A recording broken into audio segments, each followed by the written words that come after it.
માનનીય CP sir અને additional CP સરના માર્ગદર્શન હેઠળ તાલુકા પીઆઈ ધવલ હરિપરાના માર્ગદર્શન હેઠળ એમના નેતૃત્વમાં એમની ટીમ દ્વારા એક લૂંટ કરનાર ટોળકીને પકડી પાડવામાં આવી છે. એની એમઓ એવી હતી કે જે સિનિયર સિટીઝન્સ એકલા બજારમાં જતા હોય છે એને હેલ્પ કરવાના બહાને, એમને રોડ ક્રોસ કરવાના બહાને, મંદિર લઈ જવાના બહાને અથવા એમને ખાવા પીવા માટે કંઈ કોઈ વસ્તુ આપતા હતા, ઠંડુ પીણું અથવા કોઈ પણ વસ્તુ જેમાં એક બેભાન કરવાવાળી દવા મળીને એમને આપી દેતા હતા.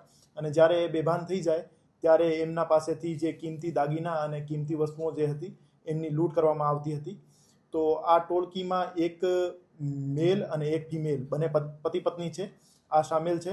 એમની ઉંમર લગભગ આરોપીઓની ઉંમર 52 અને 42 વર્ષની આજુબાજુ છે. તો આ આરોપીઓએ રાજકોટ સિટીમાં 4 ગુના આચર્યા હતા, જેમાં એક રાજકોટ તાલુકામાં, એક ગાંધીગ્રામમાં અને 2 એ ડિવિઝનમાં દાખલ છે. અને આ તમામ ગુનાઓનો મુદ્દામાલ રાજકોટ તાલુકાની ટીમ દ્વારા રિકવર કરવામાં આવ્યો છે અને બંને આરોપીઓની ધરપકડ કરવામાં આવી છે. પ્રથમ દ્રષ્ટિયા જે કેફી પદાર્થ યુઝ કરતા હતા એમાં સુવડાવવાની દવા પ્રથમ દ્રષ્ટિયા જાણવા મળ્યો છે અને દવાનો સેમ્પલ પોલીસ દ્વારા કબજે કરવામાં આવ્યો છે અને એને FSLમાં મોકલવામાં આવશે. અને બંને આરોપી જે છે એમનો મેલનું નામ એભાભાઈ કમાભાઈ વાઘેલા છે અને એની પત્ની નાતીબેન કમાભાઈ વાઘેલા છે. આ બંને દ્વારા તમામ ગુના આચરવામાં આવ્યા હતા.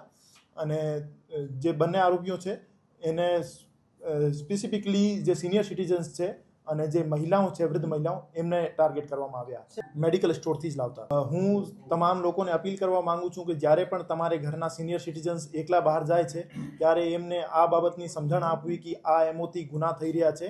અને જ્યારે પણ એમને કોઈ અજાણ્યા પુરુષ મહિલા દ્વારા એમને હેલ્પ કરવાની ટ્રાય કરવામાં આવે અથવા સામેથી વાતચીત કરવાની કોશિશ કરવામાં આવે ત્યારે એમને સતર્ક થઈ જવું જોઈએ અને કંઈ પણ એમના સાથે ખાવા પીવાની વસ્તુ એમના પાસેથી સ્વીકારવી ના જોઈએ.